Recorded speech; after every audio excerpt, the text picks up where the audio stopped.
what was the most transformational piece of therapy that you guys did as a couple? I think, well, the most transformational for sure was MDMA guided therapy. But it was also inside a container where we see a marriage counselor, and that's even like a dumb word for it. We literally talk to a therapist once a week. It is so amazing because when you've been married, we've been married for 26 years. Aren't you guys like 21 years? 20. 20 years. When you've been married that long, and you've known each other for that long, you are like, it's very easy. You know, people use the word roommates, but our therapist highlighted something that was invisible to both of us, which is that Chris and I have become masterful at doing things together. We can build a house.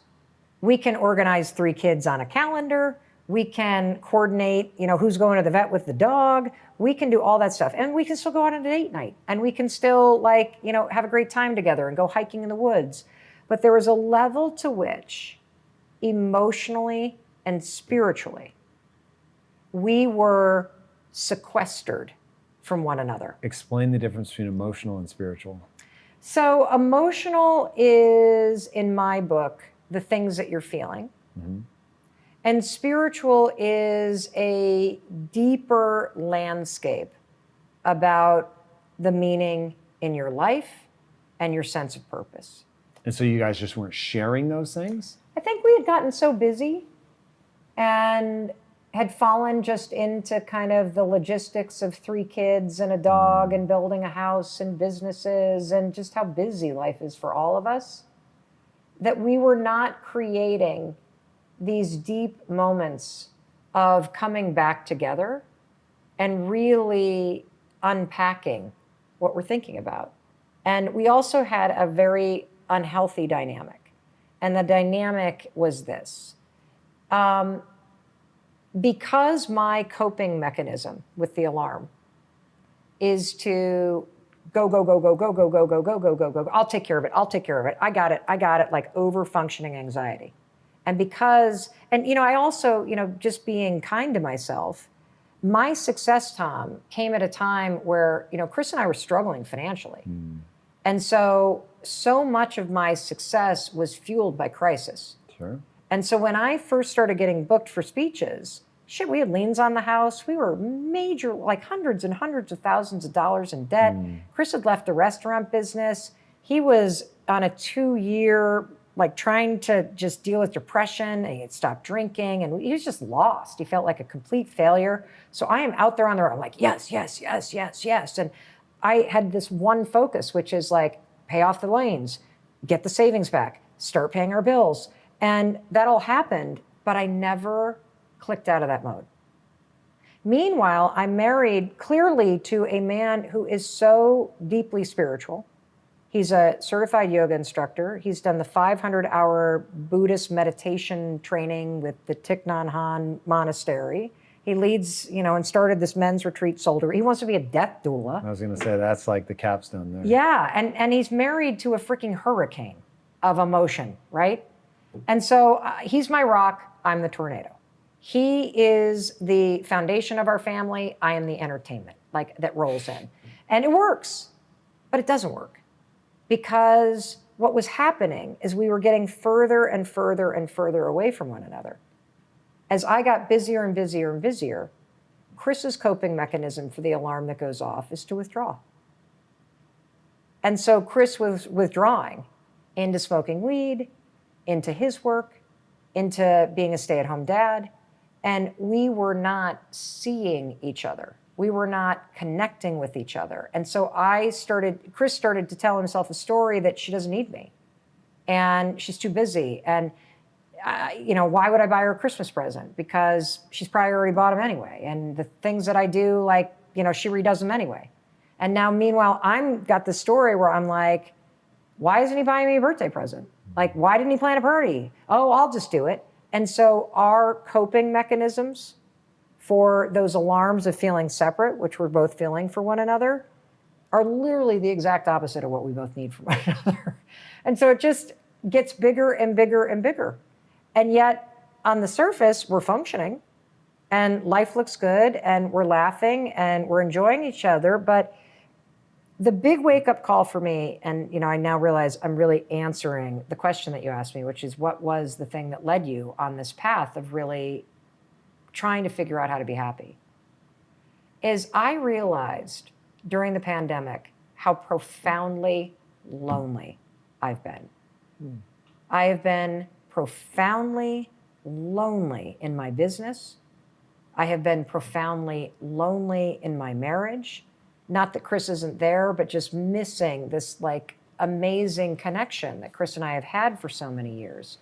I have been lonely because I have been working so hard that I have not been around, and friendships have basically, just kind of, it's not that they're not there, it's that I just don't have that in my life because of the decisions that I had made about work and how much I was traveling.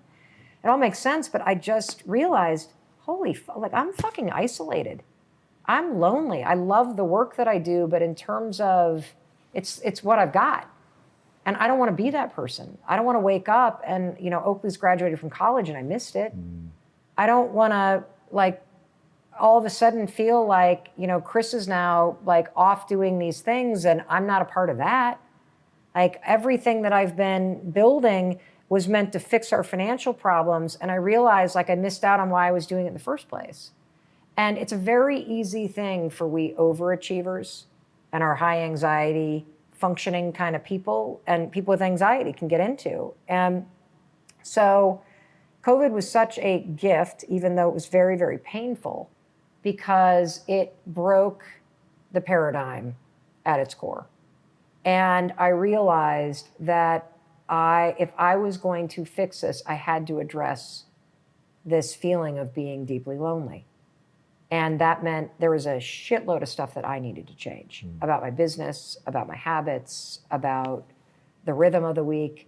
And so I made a commitment that I wanted to identify every aspect of my life where I felt friction, like any grumbling, any kind of that negative energy when you think about this aspect of your life.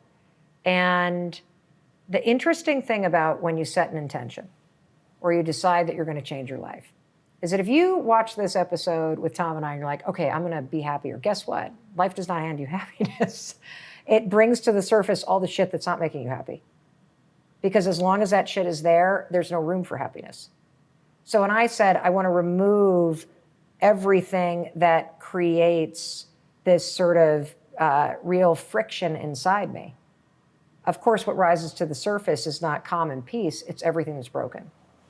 And so one by one, and the most important thing to me is my marriage, because the whole point of being a parent is to raise your kids so they leave and they go build their own lives. And you hope that they find somebody that you love like you love your partner. And so the number one priority was getting back energetically, spiritually, emotionally connected with Chris.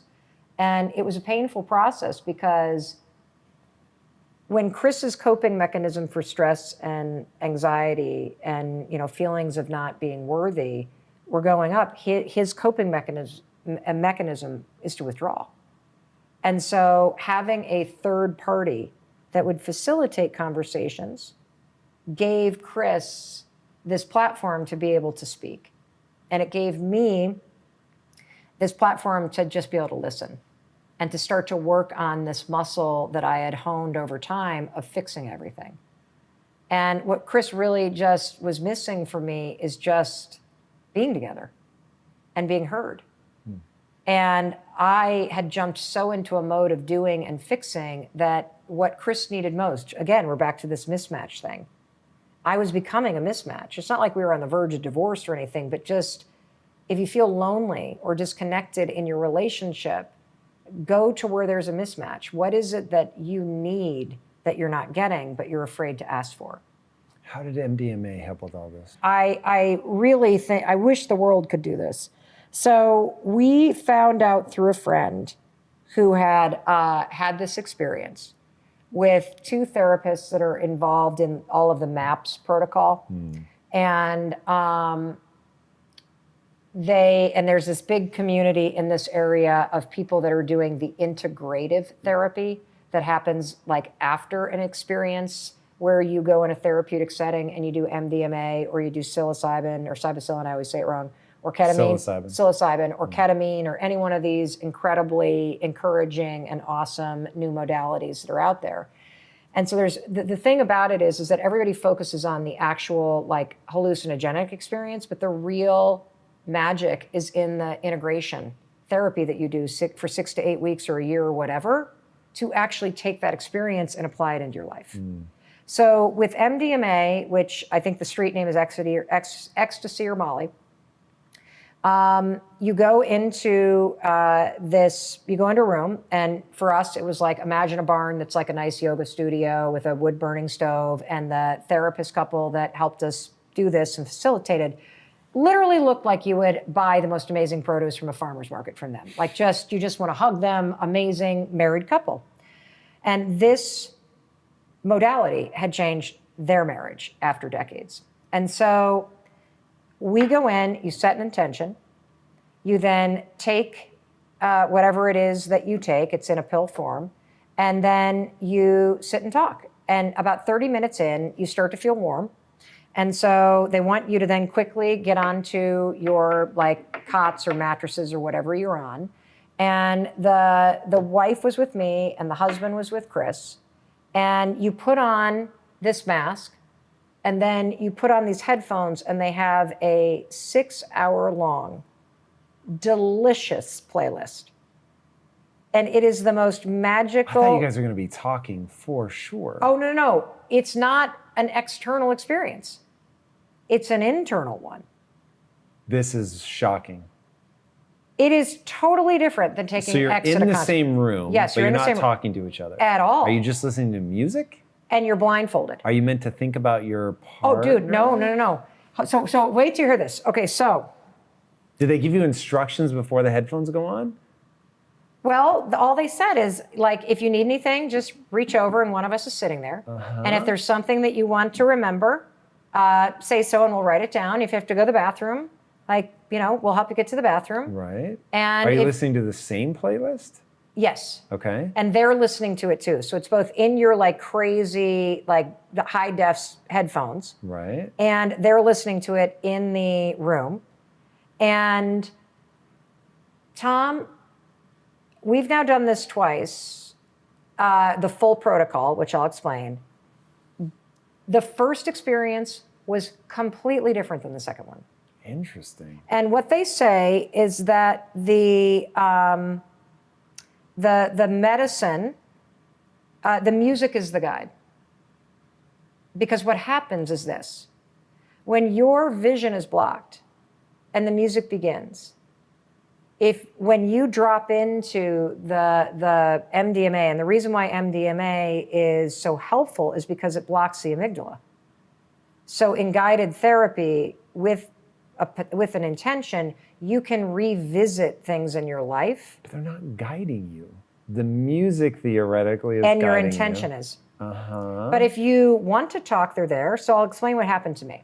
So my intention the first time we did this, because this was about 18 months ago, is I'm like, I'm sick of being miserable. I'm sick of this campaign of misery. I'm so sick and tired of seeing what's wrong and not being able to be like happy. I want to remember the happy moments of my life. I want to look back on my life so far and see the amazing things. I want to be reminded of that, because that cognitive negative bias in our brain is a fucking bitch. Like the fact that it makes you think of all the things that went wrong, and it amplifies those things as a way to protect you versus magnifying the beauty in your life. So that's what I wanted. The headphones go on. I feel this big wave come up my body. I take a deep breath, and all of a sudden, I have this sensation, Tom, where I am literally floating. It's almost like, that roller coaster Space Mountain? Yeah. So it's like you're on Space Mountain going slow.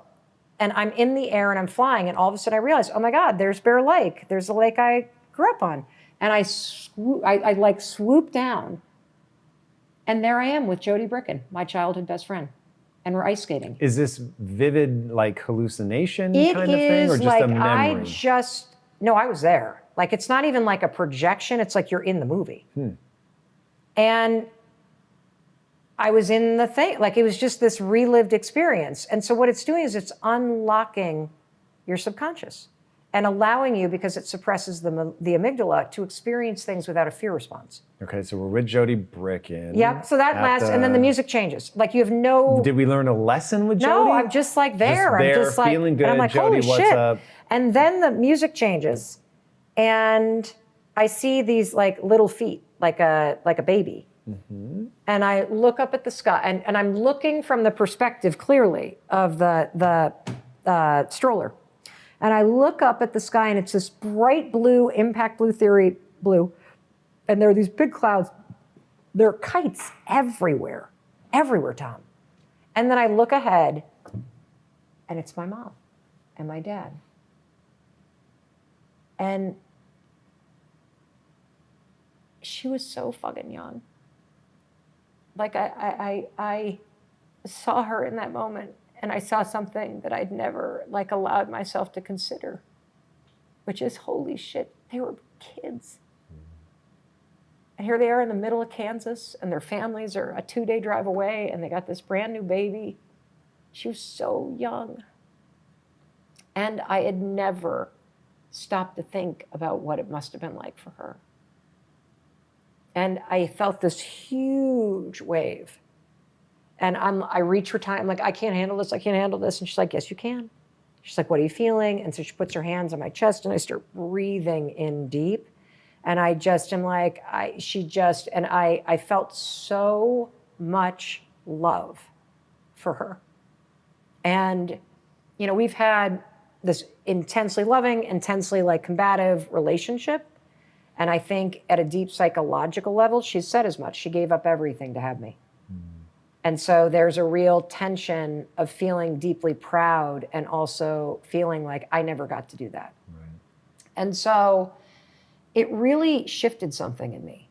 And then it just like every music, it was a different experience. And like I flew over the house that we live in Vermont now. I saw my daughter's wedding. I saw this place it just was like the highlight reel of past, present, and future. And it had this effect, Tom, of feeling like somebody had gone through every nerve in my body, like with a little coconut oil, and just smoothed it out. Interesting. And when I was driving home, and the other thing that's really interesting about this experience is that the second that you take the eye mask off or the thing, you're out of it. Like, you're literally like, wait, where did that world go? And you can get up and go to the bathroom. You're like, I got to get back in there because this is going to wear off. Like, it's crazy. So when I was driving home from it, I called my parents. I'm like, oh my God, I did this thing. And I said, there was this one moment I didn't tell them the vision. I just said, you know, I was just like, I think I might have been a baby, and I was looking up at the sky and there were kites. And they're like, oh, that was Kansas City. You were probably 1 year old. There's a park by where we lived. I don't remember this. I don't have a single photo of it. It was something stored here, that there was something in the music that connected to an emotional feeling that I felt as a child in that moment, and the memory came up. Incredible. So the second piece that you do in this therapy is that 6 weeks later, you take it as a couple. You get on with the Zoom call with the, two therapists, you set your intention, and then you sit together. You can have music, you cannot, you can do whatever. And because you've had this shared experience and you've been doing therapy, you now have this incredible experience where no holds barred. It all comes out. Like now you're talking? Oh yeah, now you're talking for hours and hours and hours and hours. But the therapists are there on Zoom with you? They just set you up, and then you do your thing, and then you go for it. And then you report back in.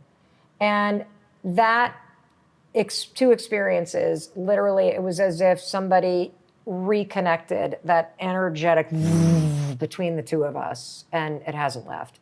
Now, the second time that we did this, because the day we moved into our house up in southern Vermont, that we just have relocated to from Boston, we had them come back because we wanted to do a ceremony in the new house. And so same exact thing. Chris is on this cot over here. I'm over here on this mattress, pillows, blankets, whatever. We set our intention.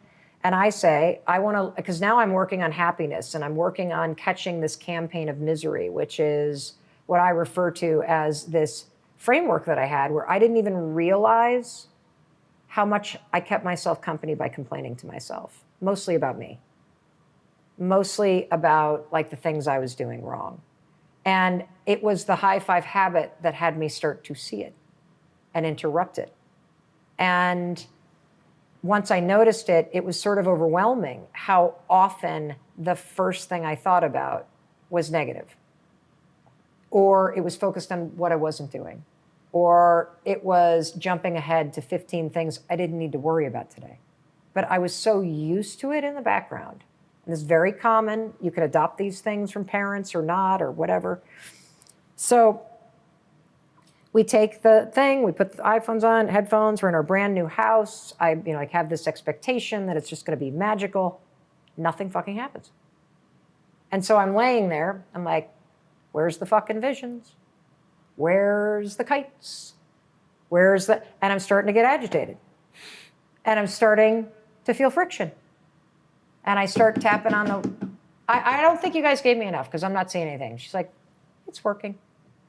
I'm like, no, I don't, like nothing's happening here. Like what's happening? Like I'm not, and I said, is it working for Chris? He's like, oh yeah, he's like deep in it. I'm like, well, something's wrong. She's like, the medicine is giving you exactly what you need. And so now I'm like laying there, Tom, and I'm like, why is it working for him and it's not working for me? Like, I don't know. And I'm in it. I'm like in the matrix of my own bullshit. Why? And then I start going, well, wait a minute. What if you just laid here for 5 hours and listened to music? Why would that be bad? Why do you have to be complaining? Why are you judging everything? And so now I'm in my own head, zero hallucinations, zero memory, zero anything. And so hours go by like this, where I don't fucking shut up. And I'm getting more and more and more friction. It's like my whole body is like, why isn't this working? And finally, I say, Tanya, this is going to be over soon. And I'm not going to have I don't know how to let go. And she kept going, just drop in. Just let it work. Just let go, Mel. I'm like, I don't know how. And she's like, exactly. That's what it's trying to teach you to do. And then I said, but if I don't figure this out, if I don't figure out how to fucking let go, how to just be okay, this whole thing's going to be over. And I'm going to have missed it. And then she said, just like your life. And that was like, holy fuck. And so I just stopped and I laid there, and I don't know how long it took, but next thing you know, it was like all there. And that was not the real breakthrough. The real breakthrough was literally, it happened like for the next 6 weeks. I felt, I know this is going to sound really weird, but the next day, I could not get off the couch. In a negative way? In a weird way. I sat on that couch for at least 36 hours. Is this a depletion of serotonin, kind of negative rebound? I felt like I had like wax candle dripping energy off me, that there were energetic layers shedding from my being. Because the shit I'm trying to break apart, Tom, is generational shit. I want the campaign of misery as a default to end with me. I do not want my kids to have it. I do not want to spend the rest of my life focused on what's not working or beating myself up. And I think that you can 1,000% from the neck down, you can change your experience of what life feels like. And though that experience and all the therapy and the ice baths and the slithering out of bed, which we haven't talked about, which is a whole nother thing, I think all of this stuff of getting out of my head and into here, it has caused this seismic earthquake inside me And it's allowed me to break apart shit that I didn't even know I was carrying with me from generations and generations and generations of behavior, of hardworking, immigrant, tough and all this stuff. Not that there's anything wrong with that, but I want to experience love. I want to be able to be present in my life.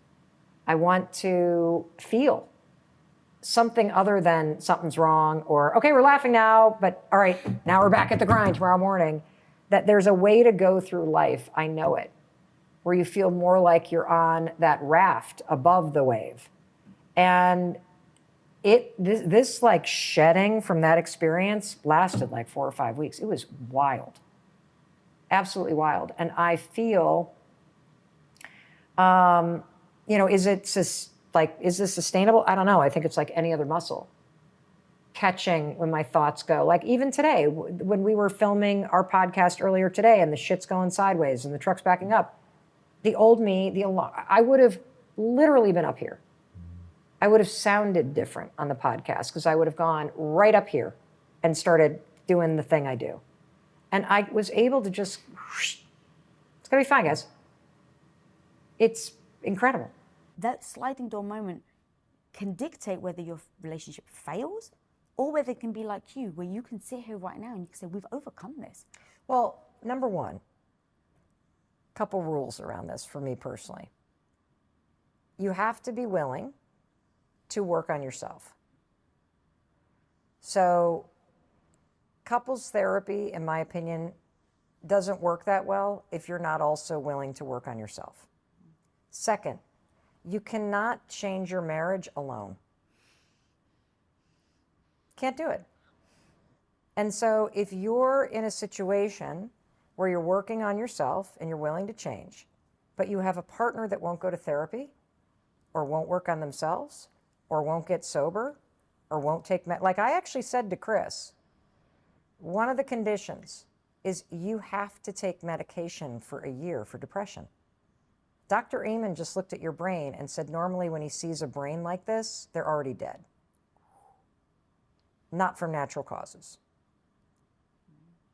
And the fact that you meditate and you are basically sober except for if like you're going to have a sip of champagne or something, which is almost never, and you exercise every day, you have an incredible relationship with your kids, and you have very meaningful work, you have done absolutely everything to address your depression, but you're still locked in this fog. You need a ladder. Like this is going to work with this. And so if you are making very clear and reasonable requests based on what you need from your partner in order for them to be working on themselves or to show up for you in a way where the toxic behavior or the scary or unhealthy behavior is getting the support.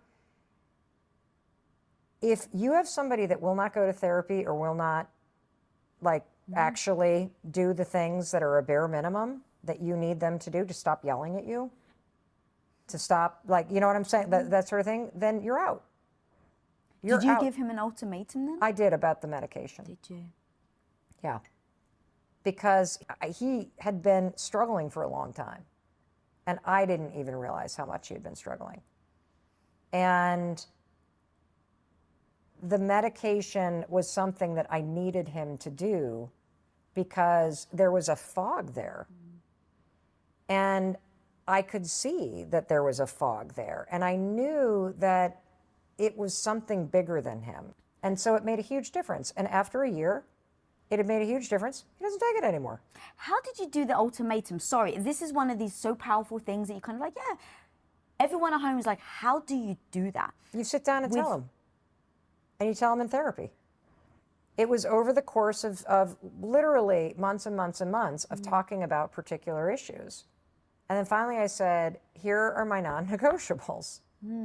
You have to take antidepressant medication.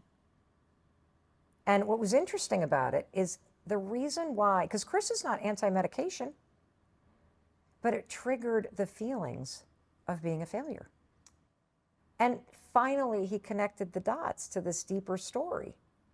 I am a failure. I can't even get a hold of this. And so that was a huge transformative moment in our relationship. and excuse me, a really beautiful one.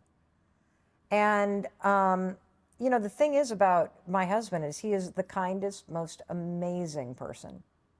And it just goes to show you that when you try to organize your entire life around living up to somebody's expectations, whether it's your father's or society or your spouse's or your friends, you will be miserable. And so I feel grateful that we had the breakdown that we had. I feel grateful that all of this came to the surface because most of us are really amazing at coping or numbing or avoiding or running away from. Like, I think I've spent years trying to outrun my anxiety, my childhood trauma. Busyness became my addiction. And it also became my death sentence. And one of the greatest gifts that happened during the pandemic was life stopped and I couldn't go anywhere. And when I couldn't go anywhere and I couldn't run to catch a plane, I became present to the campaign of misery that was running nonstop in my head. And I often look at Chris and I say to him, I break into tears and I'm like, thank you for being with me. Like, I know I'm not easy. And I know I'm a positive and optimistic person, but I also know that this intensity is really hard. And because I want to be softer and I am a very loving person. But Chris and I kind of got into these roles where I'm like playing the role of his dad. Very familiar to him. It really brought to the surface these old generational patterns that don't serve us. And so, one of the things that I would say is if you have someone that you're in a relationship with and there's a lot of friction, which we all have if you've been, with somebody for a while, work on yourself, start becoming aware of that alarm, learn how to actually give yourself the love and reassurance that you didn't get as a kid in those moments where you feel separate. The second thing I would say is the greatest gift, if you can afford it, is having some kind of marriage person, counselor, therapy person, social worker, spiritual guide, whatever, that you can talk to once a month, because it becomes a place where a third party can actually witness the dynamics between the two of you that you're so used to that neither one of you see. And it gives you a safe place to practice new ways of speaking and to air out shit. Like, one of the things we've been talking about with our therapist is the fact that everybody in the family wants a new puppy. And Chris takes care of the dog. And he's like, I know how this rodeo goes. This new puppy comes rolling in here and everybody's enamored for 2 weeks. And then guess who's up at 5:45 in the morning? Me. And I don't want a second dog. Oh, come on, Dad. Come on, Chris. Don't be a party. But Mel, that is a boundary. You calling me the party pooper or the questioner really invalidates me because you're not hearing my concern. You're not seeing me. And so we have literally spent 2 or 3 sessions talking about the fact that Chris's opinion is correct. He shouldn't trust me and our 17-year-old son because we have not demonstrated through our actions that we can be trusted around the dog in terms of being the primary person with the dog.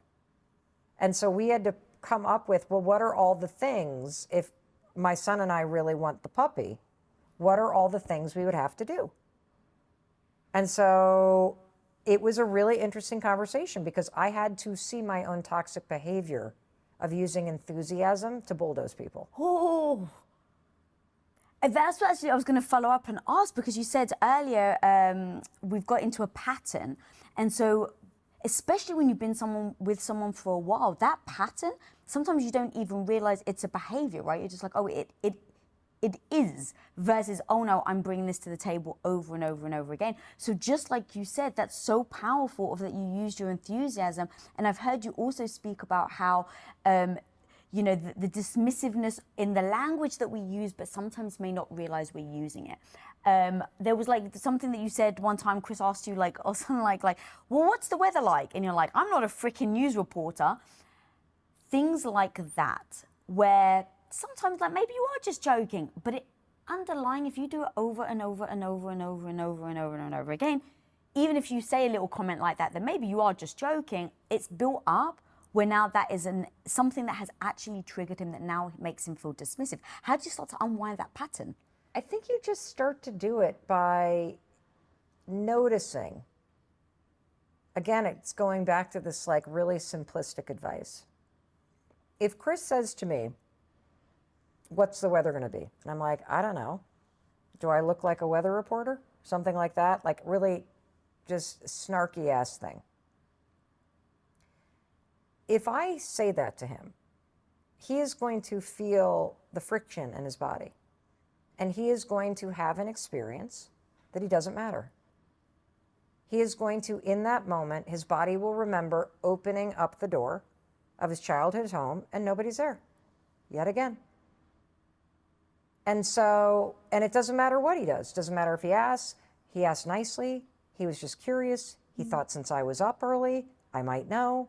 I always know, so why shouldn't I ask? He didn't realize it was a landmine to step on. But now all of a sudden, he's feeling that friction. That's step one, notice it. Step two is to absolutely then just soothe yourself for a second. You know, just put your hand on your stomach or just like go, oh, there it is. There's the little me. I just feel separated from Mel right now because she made fun of me. She's an asshole to me. Notice that and actually validate it. And then you need to say something. But do you think it's his responsibility to tell you in those moments Yes. that's how he's feeling? Because Yes. if you said that to me, I would just laugh, right? Because I don't because have it's the not your trigger. baggage. Right, exactly. That's my, yeah. That you said Correct. your triggers are personal. You also said they're your responsibility. Yeah. You cannot expect another human being to know where your emotional landmines are. And if somebody steps on an emotional landmine inside of you, which you know when it happens because you feel friction in your body, that's the emotional landmine from your past exploding. So do you recommend then a good place to start when you're getting into even a relationship is listing out what your emotional landmines are? Well, I think you need to do that for yourself. Whether you're in a relationship or not. Yes, Yeah. because your roommate's going to trigger it. You know how people get in these really like, these emotional tizzies with roommates or like people they live with like in college. They leave their dishes in the sink. What is that actually making somebody feel? It's making you feel disrespected. It's making you feel like your need to have the kitchen clean doesn't matter to this person. It makes you feel separate. It's the same thing. You will not be able to express the boundary in an effective way if you haven't first recognized what it's triggering in you. It starts with you. So yes, I think everybody should. Everybody should absolutely do this. And the other thing that's really interesting is that I have, through all this work that not only Chris and I have been doing, but that I have been doing to really once and for all deeply heal this alarm of anxiety in me and to simplify my life and to truly be happier and more connected to people that I care about. One of the things that has been really interesting about this is that I have noticed how often I block love, that I don't even allow it to flow in my direction. Can you give me an example? Yeah, since I've been working on this, like when you came out with the balloons, because today's my birthday, or last year when you celebrated me on my book launch day, there's something about the work I'm doing and our relationship where I am able to, like galley doors on a kitchen, allow it to flow so freely and effortlessly with you. I can receive it from you. I can give everything back to you. But I haven't always been that way. And it's because of this separateness that so many of us, myself included, had the lived experience that it comes your way based on a transaction, that it's conditional. And so it means that when you would allow it in, there is a cost. And so for me, one of the biggest things that I've done in my marriage that has really improved it is how I'm showing up and seeing, and it makes me really sad to think about the number of years that, you know, my amazing, kind husband was trying to love me. Oh, I'll come down tonight, babe. I'll drive down. I'm like, oh, it's okay. You don't need to come. I got it. I got it. And then I'm lonely and I'm alone and I'm continuing with my story that it's all on me. And I've blocked love. And so there's a huge part of this too, if you want to work on your relationship, of really taking a look at where do you stop love from coming in? Where is your inability to trust and to allow it to flow into your life, not letting you link in a more profound way with your friends or, you know, the lover of your life? And so the other thing that I wanted to say, Lisa, about working on it, if you have somebody that's willing to go to therapy, or if you have somebody that's willing to do the work, you cannot change your marriage if you are with somebody who will not actually do the work. That's number one. You can change how you feel in it, but you cannot change the dynamic entirely. However, I don't know a single person who has been married as long as you and Tom and Chris and I have been married, who hasn't had really difficult periods in their relationship. And I don't know a single couple that has been married as long as you and Tom and me and Chris have been married, who have worked at it, who regretted it. Ooh. Now, that doesn't mean you should stay forever and try to change something that makes you miserable with a partner who's not willing to do the work.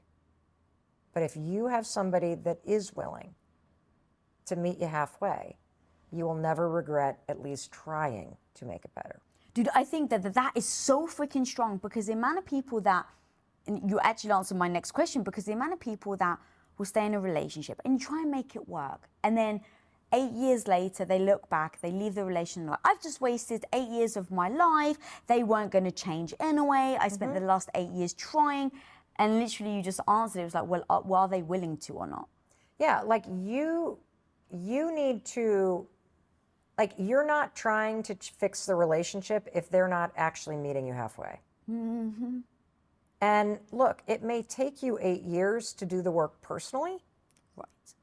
To find the courage to leave and the clarity to leave.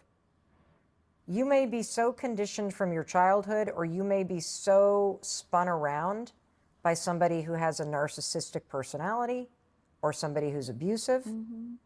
And going to therapy for yourself, even if they won't, that will actually change the relationship, because it will change you. And from a position of better clarity, power, confidence, and support, you will finally be able to see things that you can't see when you are mired in your own trauma, or constantly have the alarm going off but don't know what to do, or you're being emotionally abused or physically abused. What about the people, though, that try to keep them down? Because when you have couples where one of them's really growing and developing and improving, and especially as you do your own work, right, you start to get more comfortable in setting boundaries. You always hear, it's like, oh my God, you're changing. Oh, you've changed. Yeah. And partners sometimes try to keep you back, try to keep you small. I think that this is an absolutely natural part of what happens when one person in a relationship is growing and the other one isn't. And I'm going to give you an example of how everything we've talked about works in this scenario. And again, I will be the bad guy.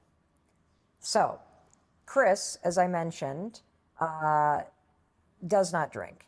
I mean, it's not like he's been sober for a couple years and then maybe he'll like have a beer on occasion, or like if he were here for my birthday, he'd probably drink a half a glass of champagne, but take it or leave it. And when he first started not drinking, Because he was drinking too much and then he decided not yeah, to? he was numbing anxiety and depression with 4 bourbons a night. Oh, wow. Okay. Yeah, and I was drinking a lot too. Like we were both numbing and outrunning all of it back in the day. So when he left the restaurant business in 2014, he did not drink or smoke weed for 2 years, period. Just cold turkey. And I remember the first couple nights, he's like, I'm not drinking. I need to get my health in order. I need to heal myself. I need to do some deep work. Like I'm really fucked up. And so I'm like, okay, I got it. I was like, woo, this is a great idea. And I was, really supportive for about 3 days. And then his change became kind of annoying because I was used to opening up a bottle of wine while he cooked dinner. And here's what's interesting. The 4th night, I open up a bottle of rosé. I'm cooking up dinner. I go to pour myself a glass, and I'm like, would you like a glass of wine? He's like, nope, I'm all set. And I'm like, you sure? I mean, it's just like juice. And he looks at me and he says, Mel, I said, no. Do not ask me if I want to have a glass of wine again.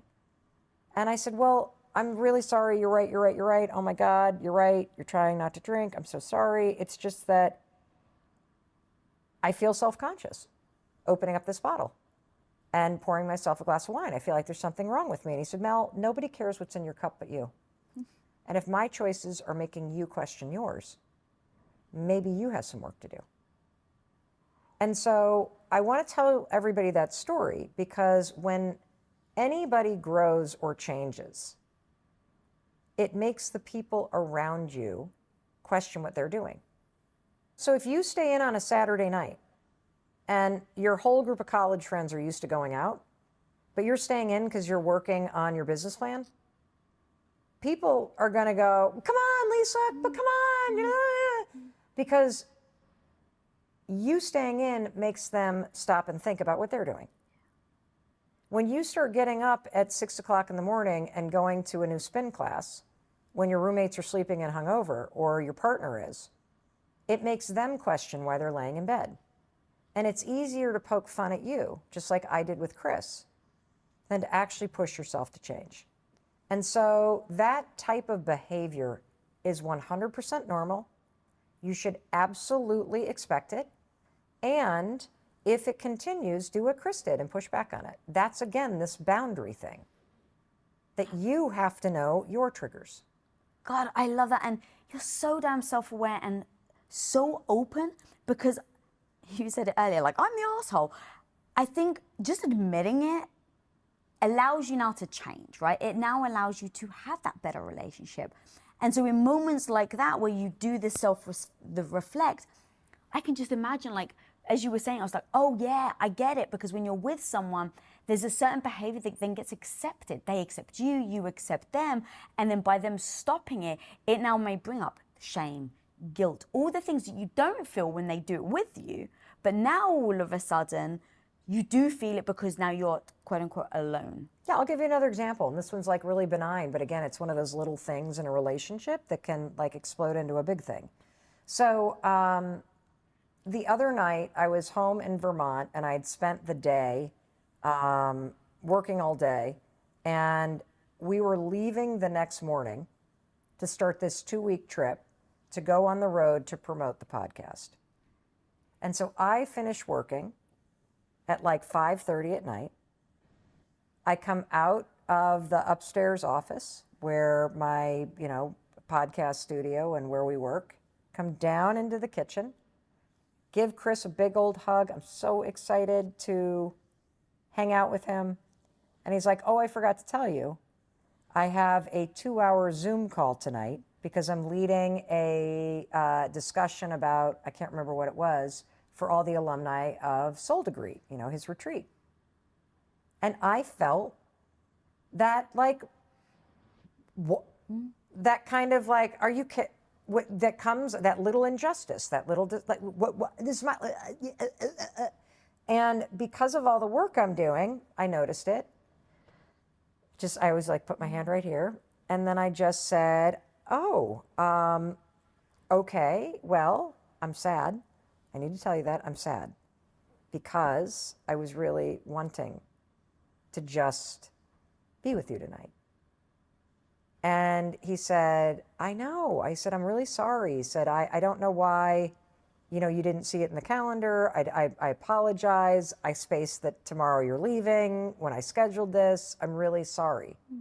Can you wait until 9 o'clock to eat so we can eat together?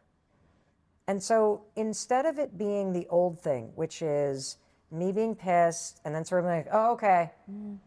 And then him not feeling supported. And it's just a function of both of us being kind of busy. We were able to just diffuse it, ask for what we need, express how we were feeling. We're both disappointed because he realized when I told him that I wouldn't be done till 5:30 that this, you know what I mean? And it became a moment for connection instead of one of those little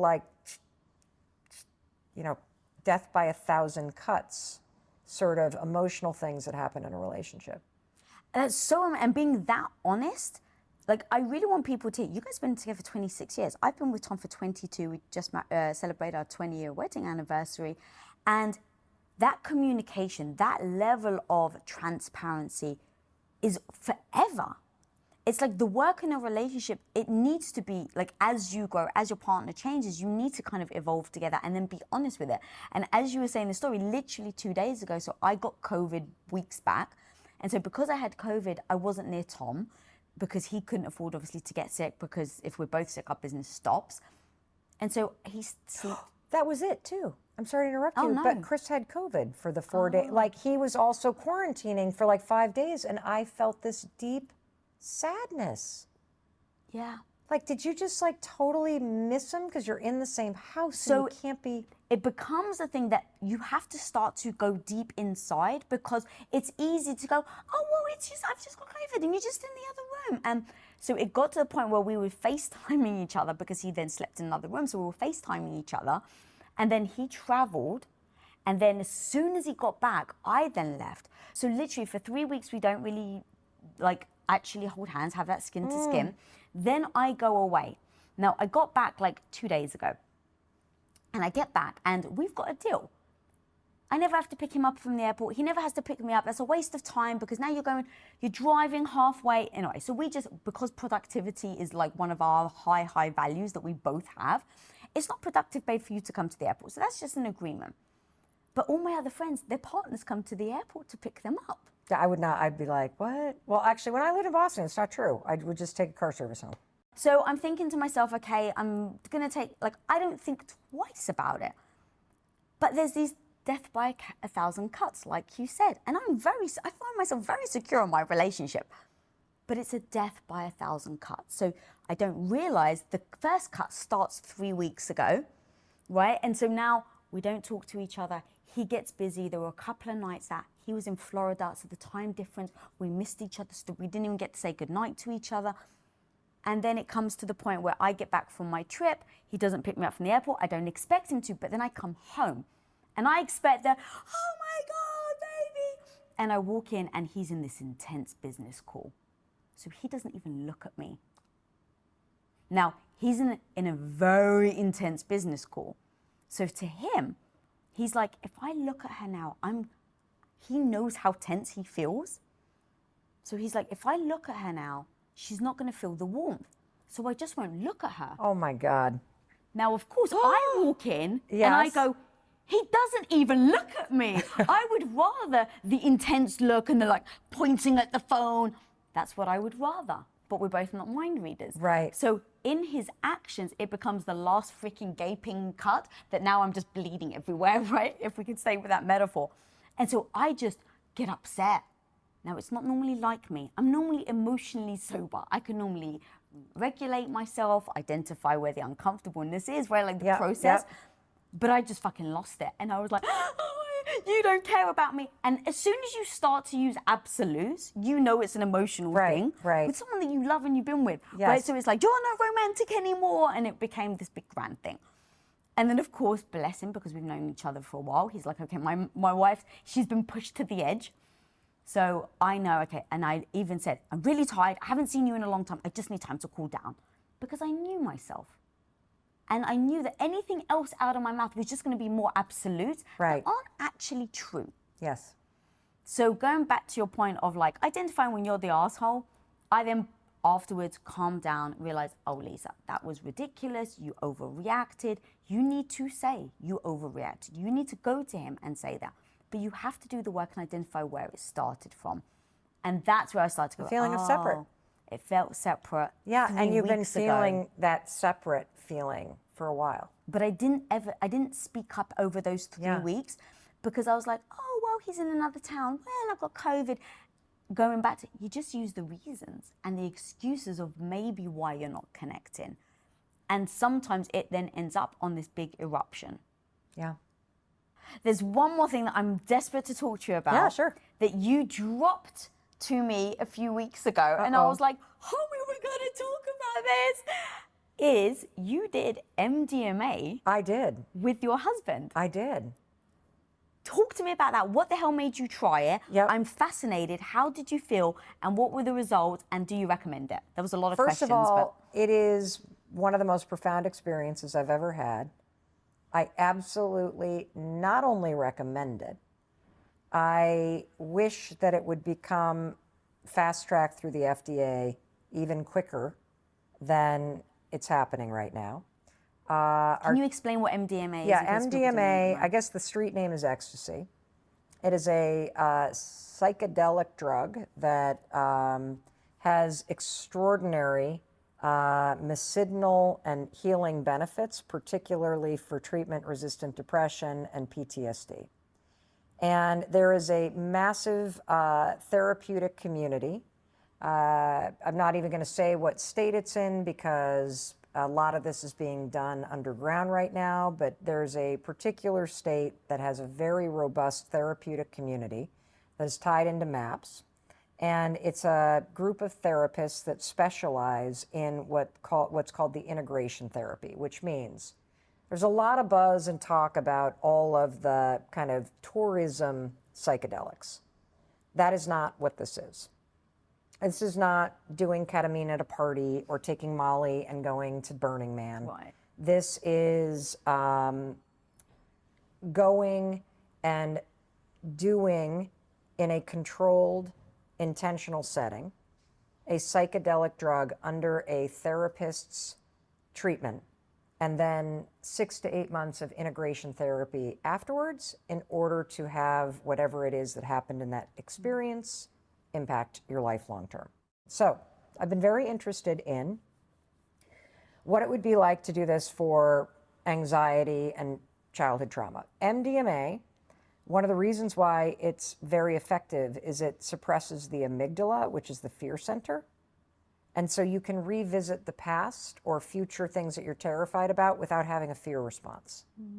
So it allows you, under the guidance of a therapist, to truly address things that your body remembers or are stored in the wrong parts of your brain from a place without fear. So the way that we did it is, this is a protocol for couples where you have separate experiences at the same time and you do your therapy together. So that separate experience becomes a shared experience in which you can support one another in your healing and in your growth. And then after you do it with the therapist, you then do one alone, together, just the two of you. The first time that you do it, you set an intention. My intention the first time that I did it was I wanted to look back and see the beauty in my life, because our brains tend to make us remember the things that weren't so great based on the negativity bias. And so I took it, and as it starts to kind of take effect, you start to feel very warm. It takes about 30 minutes. And they, Tom would go over there, and you would go over there, and you have a little, like, beautiful mattress on the floor, cot, and all your little blankets and your pillows. And this was a husband and wife team that does this. And so she sat with me, and he sat with Chris. you put on a blindfold, you put on stereo headphones, and a 6-hour, insanely delicious playlist that is like a combination of Buddha bar meets yoga meets, like, I don't even know how to describe it. And the MDMA is the medicine, but the music is the guide.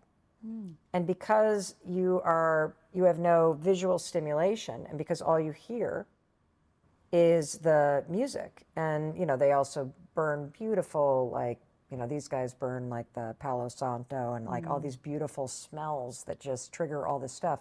Every time the music changes, for me, I experienced like a 6-hour highlight reel of my past, present, and future. Wow.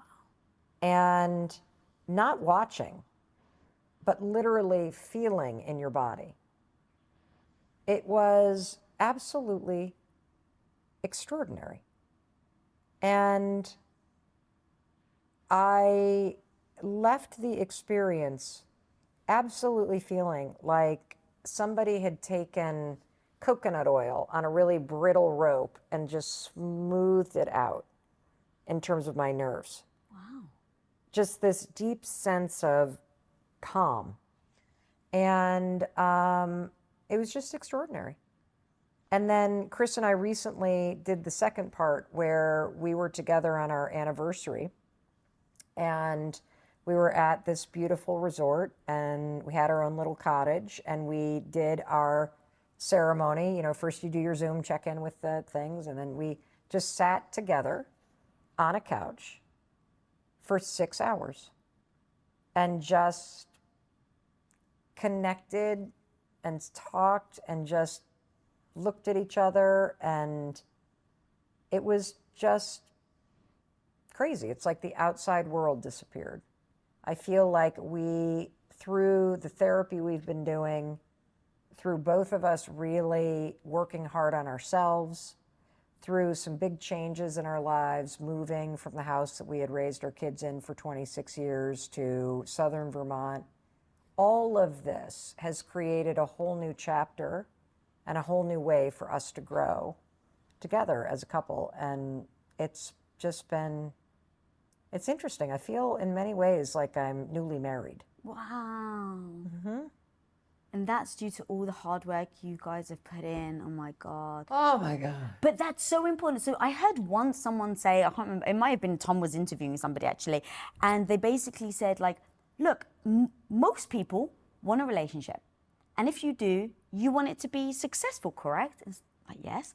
Okay, if you want a successful relationship, it's always going to be work.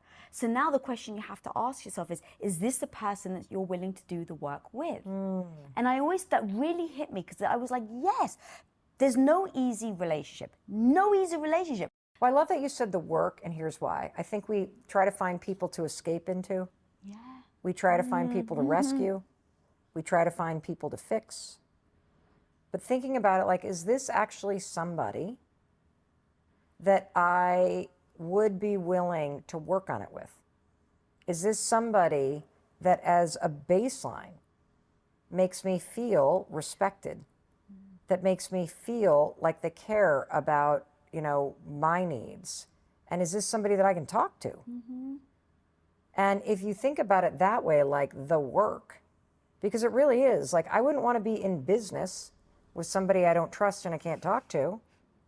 And too many of us fall for somebody because of the way that they look or the way that the romance begins, but you don't actually talk about anything.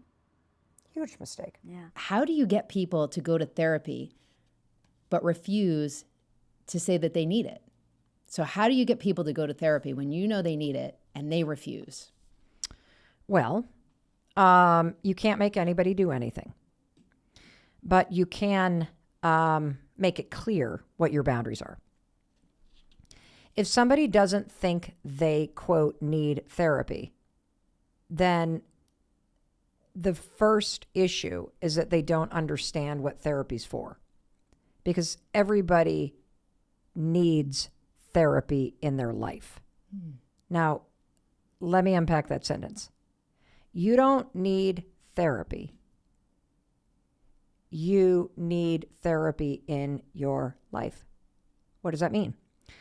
Therapy is when you are engaged in a conversation about your life, about your thoughts, about your habits, about your hopes and dreams and your relationships and the obstacles and challenges that you're facing, that you're in a conversation about those things intentionally, and you're doing it ideally with a person that is objective, meaning they're not a friend and they're not a family member.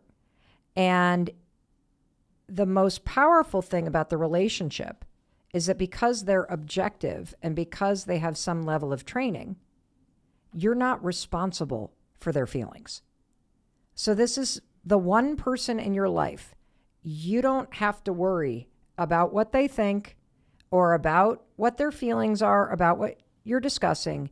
You have another human being that is trained to listen to you and help you untangle the thoughts and the behaviors and the patterns and the things in your life that you want less of or that are making you unhappy, and to amplify the things that are going well. And so I look at therapy as a luxury. I think it's a privilege, and I believe it is something that every human being on the planet deserves. Just like when you go to an elementary school or middle school or high school and there's a school counselor. That is a resource that is there in order to help you be successful. And that's what I see about therapy. And so I would start to talk about therapy very differently, because when you tell somebody they need to go to therapy, you're basically saying you're fucked up and you need to do something about it. And so that's confronting. No wonder who wants to go to therapy when you feel like it must mean something's wrong with you. So to me, therapy is an incredible gift you give to yourself if you can afford it, if you have access to it. That's one thing. Second thing is that if somebody understood that a therapist or the right therapist could help them achieve goals and be more successful and happy in life, and you frame it around the change and the opportunity, that's more enticing, isn't it?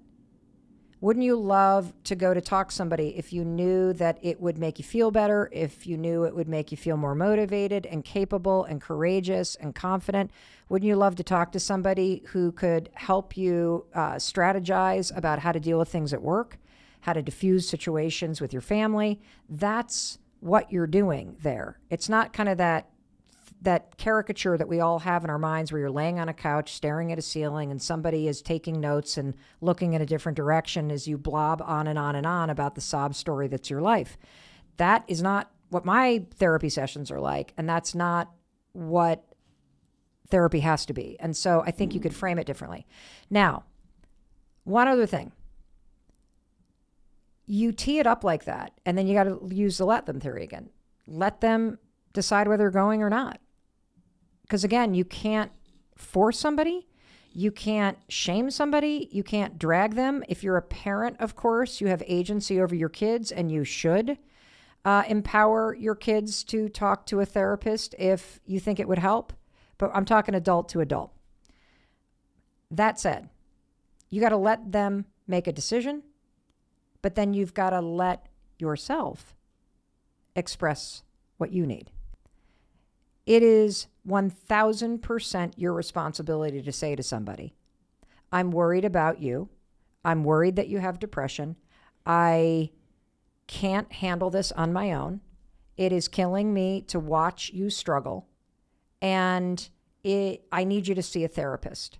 And I've found one, and I have made an appointment for you. It is your call if you're going to go or not. I've done the work, but I am asking you, because I am so worried about you, to go see this person and talk to them and get some support. If they say no, now you can express a boundary. I can't be in this relationship if you're not going to get help for your depression. I will not stay married to you if you do not get help for your addiction. I will have to end this if you cannot be sober. And if you refuse to get help, I am very scared that you're not going to be successful. And I would love for you to be successful. And so how you go about it is yours. But if you're not going to address this, then I'm not going to stay. And that's on you. That's not manipulation. That's clear communication. See, what most of us do is we badger somebody to go to therapy, right? And then we get pissed off when they don't go, or they go once and then they bark about the therapist. And then you know what we do? We never express a boundary. We just build up resentment. And then that resentment builds within us and we don't express it. It comes out in like barking and this and that and fighting and no longer having sex with the person and just being kind of angry and frustrated, when this whole thing could have been fixed by you being a clear communicator. And sometimes a clear communicator means if you don't do X, then I'm not going to be in this relationship. That's what a boundary is. It's a clear line in the sand.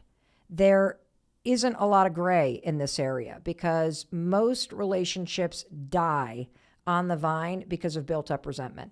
And the reason why resentments build up is because you're not fucking talking about the things you feel about. Absolutely. Did I go off track there? I think a lot of people are going to have stern conversations with their partners tonight after hearing that. I love that. Or me. And, you know, look, you don't have to be like, I'm out of here after 17 years of marriage, because people don't pivot on a dime. But you can say, I'm worried about this. I'm giving you 3 months to deal with it. I want you to go to therapy. I've done the research. Here is the person. I am asking that you do. I did this with Chris. He was struggling with major depression for, turns out like 7 years. Thank God he had healthy habits, or the guy probably would have died from it. And by healthy habits, I meant waking up every morning, meditating every morning, going for a walk in the woods every morning, doing work that made him feel like he was doing something meaningful, writing in his journal every single day, talking to a therapist. But he did not want to face a depression diagnosis, and he felt that if he took medication, it would be weak. And I was concerned that all of the fucking meditating was making the depression worse because he was isolated. And there is new research out that shows that too much meditation can make depression worse because you are sitting in your thoughts. Wow. And it was, in my opinion, making it worse for Chris. And I had to finally, after 2 years of watching him get worse and worse, go, look, here's my boundary. Because what you're doing is not working. You need to go on the medication that the psychopharmacologist and our marriage counselor have both recommended, and you need to take it for a fucking year. And if you can't do that, this marriage won't work. Because I can't sit here and watch you get worse and have you argue against the thing that the professionals are telling you to do. And he took the medication. And do I feel like I won? No. I feel like I expressed a boundary, and that freed me of any resentment and desire to control him. And it made me feel safe. And that medication gave him a ladder to climb out of the mental hole. And after a year, he went off it. And he's been great.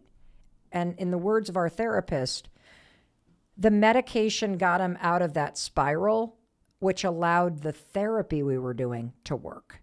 My therapist, the GOAT, Keith, he's awesome. He's in California, so we Zoom. And he's just this like super chill, spiritual guy. Used to be a surfer. Like, he's just like the coolest dude ever.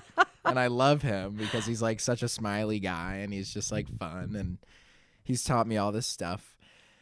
And so I guess this segue, and he basically like helped me. Actually, our beginning lessons were a lot on purpose and like what I am going to do about this thought process. And we came to the conclusion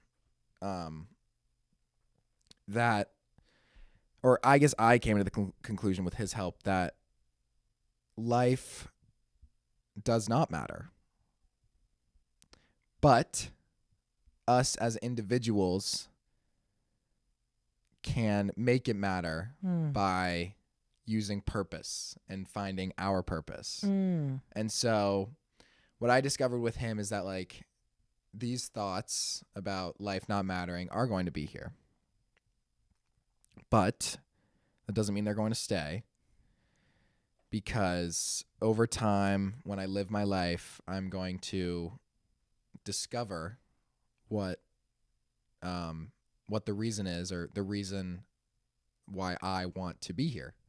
Yeah, and why you matter. And it doesn't have to change anything, and it doesn't have to do anything, but I'm just like looking for my purpose and like my reason to be like, well, that's why I'm here, and that's why I want to live, and that's why, like, stuff like that. So I just want to see if you can go a little deeper in explaining something. Because when you first started working with your therapist, Keith, you were in the middle of these catastrophic, kind of overwhelming, scary thoughts. And it's interesting that where you guys started was with the topic of purpose. And I understand that this was happening in parallel with a medical doctor giving you a antidepressant to kind of act like a ladder to help you stabilize. Still on them. Still on them, Still baby. great. Still taking them. Guys, they're great. Okay. But what was it about the topic of purpose that really helped you see your way through these scary and overwhelming thoughts? Because the other thing that I've read about the research of this is that this is very common, whether you're triggered by thinking about things like climate change, or if you're thinking about racism or systematic discrimination, or you are experiencing extreme poverty, or you lose somebody that you love, it can lead you to deeply contemplate the meaning of life. And people that are more empathetic or introverted tend to do this more, but it can happen to anybody. And so I found it really interesting that it was a conversation about purpose that helped you start to gain more control about the way that you were thinking. So can you explain how that helped you? Yeah. I feel like what our conversation about purpose did for me was that even though at this point in time, I felt like life had no meaning and there was nothing to really like be alive for, the conversation about purpose kind of strengthened a thought in my mind about how that at one point in my life, I'll do something, or I'll meet someone, or I'll go somewhere that will just like give me this feeling of belonging and a reason to live and a reason to be here. And that will be like my reason to be on this earth. And like one day I'll be like, hey, this thing that I've discovered about myself that I really like is like my reason to be here. And this is why I'm on this earth. Can I go a little deeper? Yeah. Because at the time that this was happening, how would you describe your relationship with your family? Good. Yeah. I mean, I feel like my relationship has always been good. So Yeah. it was good. And did you have friends? Plenty. I even had a girlfriend. And did you enjoy school? Loved it. Still do. So the only thing about your life that wasn't working were these thoughts. Yeah, these thoughts, it's not even that it fully clouded my judgment. I still loved my friends and you guys and everybody in my life, but I just didn't see why that mattered. Because you have all this stuff handled, and now your mind is starting to take you to these dark places. Mm-hmm. Got it. And I think that's important because it just goes to show you, no matter what's happening on the outside in somebody's life, they seem like they're enjoying school. They have a great girlfriend. They've got good friends. They have a family that they're connected to. that their thoughts might actually still be a very scary place. Yeah. And I wanted to point that out because you just can't assume that you know what somebody's reality really is. I mean, I didn't even know. Nobody did. Not in ninth grade. No. Well, yeah. I mean, I knew very well in sophomore year. Yeah. But I also find it very interesting because when you believe that you are here for a reason and that your life is leading you somewhere, that there is something unique for you to discover that's on the road ahead, might be tomorrow, might be a year from now, might be 10 years from now, might be longer from now. Mm-hmm. But kind of approaching life like it's almost like a gift that you unwrap to discover what's inside. That thought was like a seed that he planted that has taken root. Yeah. Because I hear you talking a lot, pretty frequently, about purpose. It's like my personality now. All of my friends and like everybody I talk to, at some point we always come into this conversation where I'm like, you know, I'm actually like, I don't see a reason to living and I'm actually looking for purpose. And they're like, what? You're a really intellectual guy. Because I would label this an existential crisis, which is basically questioning existence. Yeah. That's what happened to you. And that happens to a lot of people. It's a very normal thing, and so are big and scary thoughts. Why don't you just tell me a little bit about the issue that you're dealing with? So my girlfriend and I have been dating for like a little over 2 years. I have the biggest communication problem in our relationship. She's very expressive and she wants to know how I feel about things and what I'm thinking. And I internalize a lot of things. I don't want to communicate. You know, growing up, that really wasn't something that was taught. Like everyone that I have seen growing up, my family, everyone just shuts down. Then a few days or weeks or even months go by, and then it's like, okay, just move on and act like nothing ever happened. So. And what is her reaction when you withdraw? When you withdraw, do you just get silent or do you leave the room? What's your mode of withdrawing? I just want to go out for a walk or something or lay in bed, and I don't even want to talk. And she wants to try and work things out and like, let's talk about this. What's bothering you? I internalize a lot of things. And so she'll say something and I immediately jump to the conclusion that she doesn't love me anymore or this isn't going to work. This question is so relevant for so many couples, and I'm so proud of you for sharing it. The first thing I want to do is I want to acknowledge you because you zeroed in on the reason why you do this. Every single one of us learned how to communicate positively or negatively based on what we saw growing up. And it takes hold in us before you even realize. Most of this patterning is what I'm going to call it, that you have absorbed. You absorbed by the age of 5. So if what you saw in your household is that the moment there was conflict, people shut down, this is a pattern. It's neither good nor bad. It's just a pattern. This is just how your parents and your caregivers dealt with the stress and conflict in their life. They avoided it. And so it's no surprise that you now are an adult feeling stuck. And the reason why you feel stuck is because you are stuck in a pattern. The great thing about patterns is once you recognize that you have one and you can identify it and you can identify the situations where this pattern takes over like that, and suddenly next thing you know, you're sleeping in your bed instead of talking to your girlfriend. Given that you saw this growing up, what happens now that you're an adult, now that you've seen this, and this is what was modeled for you, is that whenever you're in a situation where you start to feel, uh-oh, my girlfriend's getting upset with me, uh-oh, she wants to talk, uh-oh, we just figured about something.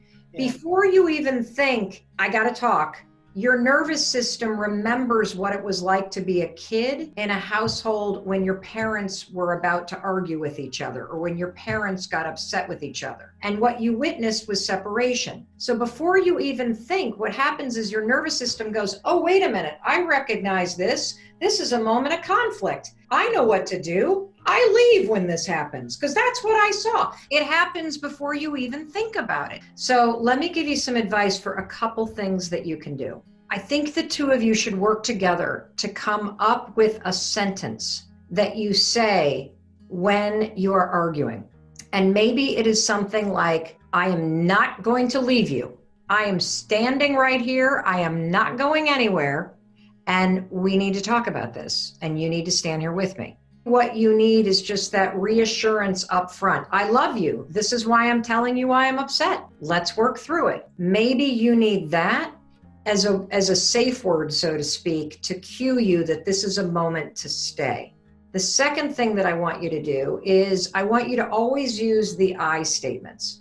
So when we get into arguments with the people that we love, or with anybody for that matter, and we start going, well, you do this, and then you raise your voice, and then you do this thing, and da. You always, always, always want to use I feel. And so when you're arguing, I know it's uncomfortable for you to talk about your feelings. You can say, I am scared to say this because I'm scared you're going to leave. I'm scared to say this because my mom and stepdad never talked about anything, so this is new for me. You can always talk about what's going on for you. And so for you to always anchor in choosing what you're feeling and choosing to say it out loud, it's a way for you to live even more openly and more fully and be more connected to her. The final thing I want to give you is that if this is a really intense argument about something, and you really do need a second to cool down, the only way that it is, I think, respectful to yourself and to your partner, if you need to go do something and remove yourself, is to say, I need 30 minutes. You put a timeline on it. And then you say, and then I promise I will come back and I will resolve this with you. I think those are very useful. I think I can definitely implement those in my life and see how that's going to change things, my relationship with her, The one thing I know in talking to you, you're going to be okay. And you are going to have a life full of love because you're doing the really hard work right now of learning how to love yourself. Every time you choose to stand in that moment that's terrifying, and you choose yourself and you choose to express what you're feeling and you choose to stand there and love yourself enough, you get stronger and stronger and stronger. Hey, it's Mel. Thank you so much for being here. If you enjoyed that video, by God, please subscribe because I don't want you to miss a thing. Thank you so much for being here. We've got so much amazing stuff coming. Thank you so much for sending this stuff to your friends and your family. I love you. We create these videos for you. So make sure you subscribe. Mwah.